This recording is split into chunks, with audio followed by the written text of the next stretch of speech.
Hi, I'm Jane Farnham from Great British Speakers, and I'm here today chatting to one of our amazing speakers, Adah Parris. Hi, Adah. Welcome, and thank you for joining us today. Hi, thank you for having me. Well, I've been wanting to chat to you for a while now, and dare I say it, you're a fabulous one-off in so many respects. You've got so many strings to your bow. Just some of the facets of your life at present include a futurist, cultural strategist, keynote speaker, artist, and also chair of mental health at First Aid England. So before we start talking about the future and all those things that come with it, just fill us in with a bit of your life story prior to being involved in the speaking world. Wow, yes. It's funny when people read out all of that list of titles. I suppose the common theme is just I suppose there's a narrative that runs through all of them. So what I now realize is that I've always been a systems thinker. And so I see patterns and connections in worlds. But what I did is I worked at London Business School for 6 years, helping to put together a marketing program. And so that was about learning how to create educational learning programs. I worked at London, the Institute of Practitioners in Advertising, so more the business side and understanding how communications work. And then I helped to set up and run the School of Communication Arts, which is a advertising school that is not non-traditional. So it's more a concept school. And then I also worked for Telefonica and helped to design and build their technology accelerator program, WIRA. And so being in those different worlds has helped me to recognize, to understand the language that's used in those different spaces, but also to bring together and recognize similar patterns, which has led me to where I am now. Yeah, that's a real background, isn't it? So then how did you start to get involved in speaking? Because obviously it's so varied. And how did you decide upon your many topics? So the speaking gigs came about because I had worked in these different areas, but the artist and the creative side of me discovered this thing called Burning Man, which is a counterculture gathering festival in Nevada desert. And I used to go to that. And one of the things about there is that it says it has 10 guiding principles, and one of them is radical self-expression. And so I learned this whole I got to this space of being able to really express who I was, but at the same time had a very good high profile career. And what I said to people was that if you want me to be the person that you hired, I need to be able to go and do this, because this is kind of recharging me. It's my therapy. And so people started to ask me, how did I build my brand? Because I've got this real creative side of making headdresses and going to these places, but at the same time, high profile, technology, advertising. And I'd never seen myself as a brand. I was just being me and taking that principle of radical self-expression. And so my first gig came about because somebody asked me, they were running a program to help people recognize transferable skills from changing from one career to the next. And they asked me to do a talk on personal brand identity. And I kind of panicked a little bit, but realized that what I had been doing was taking business ideas and business strategies and applying them to myself. So retrofit that and created a talk about how you are authentically yourself in what you do. And that's where it started. So that was the first bit, was really about me. But then because I worked in tech, because I had a understanding of the human implications of that, the topic started to develop. And over the years, what's happened is, because I've had this ability to recognize patterns in different worlds, and different areas, I've been able to really focus on the things that I find really interesting. So rather than looking for the big similarities that people tend to notice, I notice the small ripples.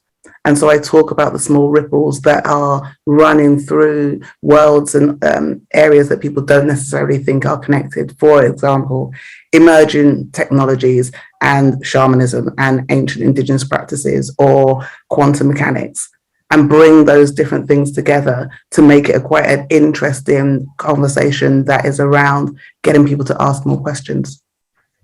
So is that one of the most popular topics you talk about at present, or are there others? So the most popular topic at the moment is around innovation. So what is innovation? So innovation first of all, what is technology?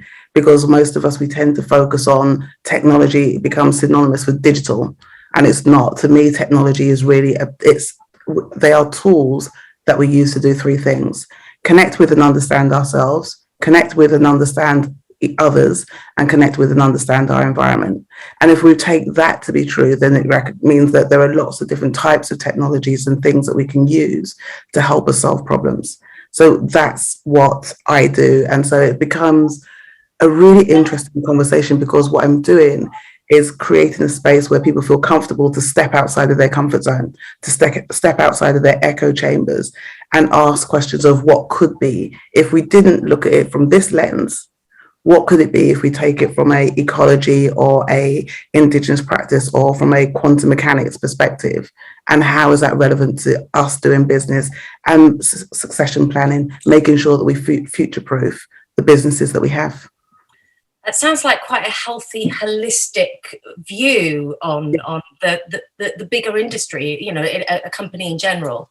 Yeah, it is, because I think much of the way that we've approached business in the past has been quite linear. It's this leads to this, leads to this. Whereas my approach is that I get organizations and business and leaders to recognize the systemic nature, that I tend to refer to it as puppeteering, that if you move this string here, it's going to have an impact over here.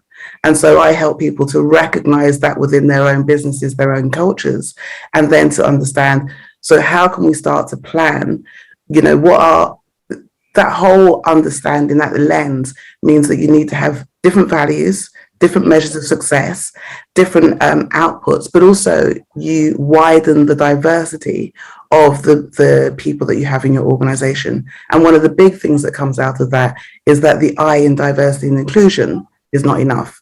People want to belong. And we've seen that through what's happened with the pandemic now. Including people is not enough. People want to belong. So how do you change your cultures, your processes, your way of thinking to make sure that you are creating cultures of belonging as well?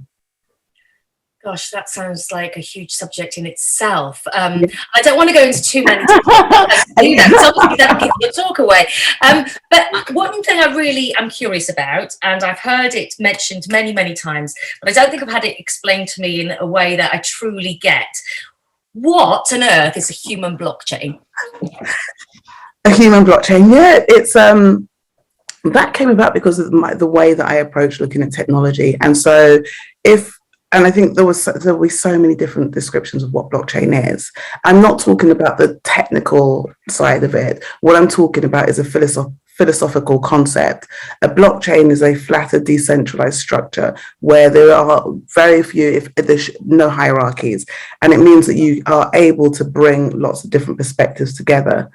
A human blockchain, for me, I remember when I first started looking at the idea of blockchain, the philosophy of it, I realized that that's how societies should work, that it's almost in many ways a democratic approach to creating cultures. And so human blockchains is just my way of being, or our way with our organization Ism.Earth.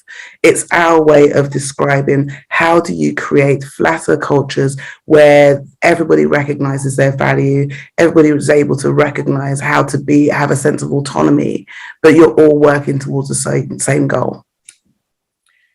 Right, okay, explained. Thank you. Adah, what does your ideal speaking gig look like, and what do you really get a buzz out of when you're talking to people? When I'm asked to do a speaking gig, the first thing I do is I always go back to the same quote. I see myself as a storyteller, and it's a quote, I've forgotten his name now, but it's from a book called The Way of Kings. And it says, the purpose of a storyteller is not to tell you how to think, but to give you questions to think upon. So I love those talks those engagements where I'm also learning at the same time. And it feels more like a conversation rather than me standing up and just saying, this is what this is.